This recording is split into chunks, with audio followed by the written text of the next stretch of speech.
new video. Chris Classic dropping another video. Make sure you subscribe. Make sure you subscribe to the C3 Ultimate Wrestling YouTube channel. Also check out our website, c3ultimatewrestling.com. I wanted to talk on a topic that me and Atlas spoke about on the live a couple of days ago. I wanted to go into more of a detail, and we've already went into detail, but I wanted to give more detail. I actually just wanted to make it a topic, to be honest with you. And it's talking about the issue, one of the main issues that WWE will have with this main event of Roman Reigns versus Brock winner take all. The main issue is who is going to take the title off of either one of them. I personally think that Roman is going to defeat Brock. I would bet money on it if I was a betting man.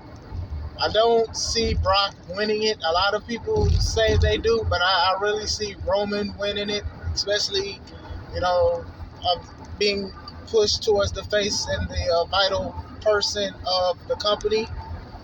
So with that being said, I see Roman winning. So Roman wins. He wins both titles. Who's going to beat Roman?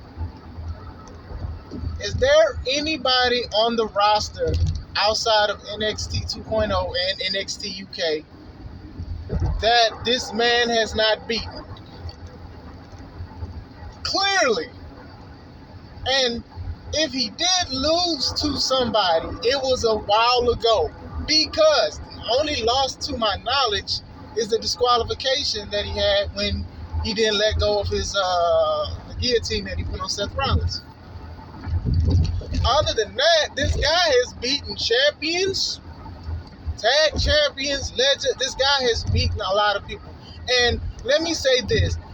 There's nothing wrong with having a strong title reign. But at the same time, you have to be a point to where somebody is believable in beating your champion. And he's being healed majority of the time, but we already know what it is. It's just too obvious that there's nobody right now that is going to beat Roman. Roman has beaten the top guys already. He has beaten Bobby, who's hurt. He's beaten Brock before, like Owens, Rollins, who else? Goldberg. Like, he's beaten all of these guys that have been in title pictures. Balor. Like, he's beaten all of these guys. And it's like, you used to have an upstart. And it doesn't have to be a new person, but it's somebody that is getting a lot of victories and is becoming successful to the point where people being like, oh, okay, this person has what it takes to beat the top guy. Now, let me go to John Cena's reign, right? I know a lot of people were upset with his reign as his first reign as WWE champion. I appreciated it back then, but I appreciate it more now, and I'm going to tell you why. Okay, he beat a lot of these guys, but a lot of those guys beat him in non-title and tag team matches. They legit pinned him in matches. Like Michaels beat him, Kurt Angle. Like, these guys beat him in singles action when he was the champ, before or after their title match. So what it did was it made more of a believability that this champion can be touched. Any moment at the time, Shawn Michaels can challenge for the title and possibly win it because he beat this guy.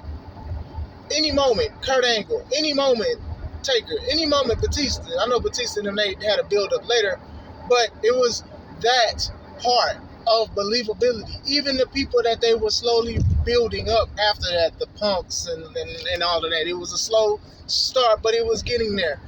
You had people, Triple H, you had these guys that were already WWE wrestlers and champions and stuff like that, but they can win it just like that. There's none of that here with Roman. And even if Brock wins it, Brock is beating everybody.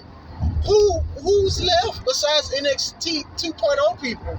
And we know that they're not going to bring up Braun Breaker. We know that for a fact. There's nobody on this roster, on any other rosters that will be convincing to beat these guys. And there's no way they're going to put Omos. Well, who knows? It's WWE, but I don't think they're going to do that. They shouldn't do that. Omos isn't ready. But other than that, believability is just one of those things. And it's just like when you have an upstart, you'll be like, okay, well, they'll be next. I would have said Damian Priest a couple months ago, but then again, look at what's going on with him and Finn Balor. You know, and he's beaten Big E when Big E was the champion, and he's beaten him and Lashley together when it was a triple threat. So it's like they really protected Roman, and then they kind of put themselves in a pickle. Unless they have a big debut, and I kind of don't want to see Cody versus... You know what? It actually would be a good match. You know, a lot of people are expecting Cody to go against Rollins or whatever like that, but hey, it's somebody somewhat fresh for Roman to go against because he's beating everybody. And then you release all your people, so many people last year. It's like, you know, they fed him. You know, Braun was a believable challenger to both guys, right? Because of how big he was and how strong and how of a threat he really is in real life. But look at what happened with that. Y'all started feeding him to these guys. Triple threats, both of them. Triple threats, singles matches, interference in the night. It don't even matter. Like, they both dominated the biggest guy that y'all had. That was very believable. Regardless if y'all punished him or not.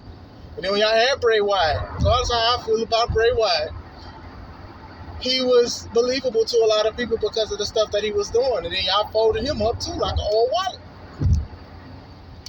You know, and I can honestly say I could give credit to AEW because even with Adam Page, you know, beating Cole, we can automatically say, oh, okay, well, MJF is next. Punk is next. And all of these guys are next because these guys look, you know, they make him look human in his wrestling matches. They don't make him look like a Superman in a way.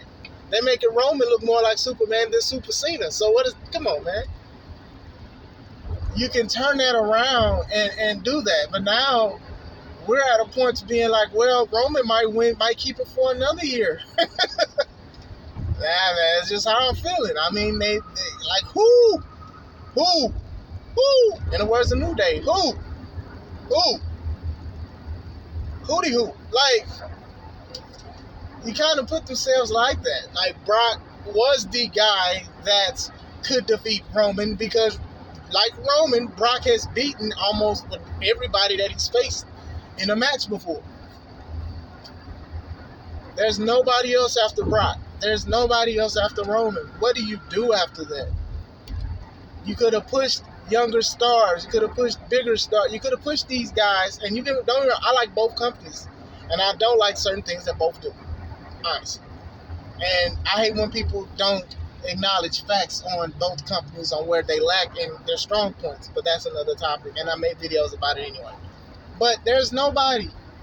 AJ, there's nobody. These are guys that we love and we like.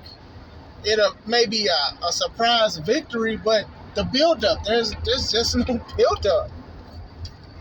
None.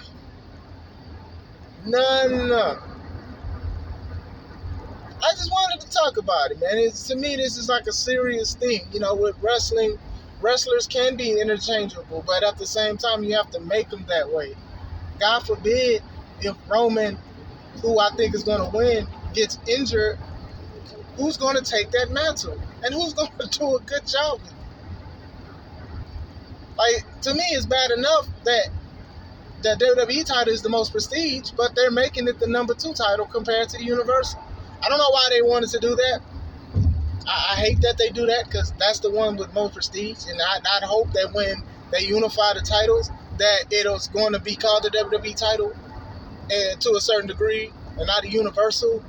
I don't even like the name Universal title because the WWE Universe, they don't even say WWE Universe like that no more. They don't even say WWE Universe like that.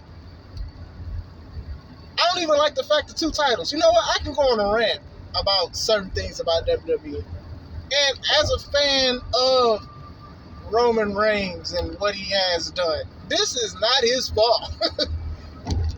People, oh my God, the Twitter, the toxicity of everything, it is not his fault. He's just doing what he's supposed to do.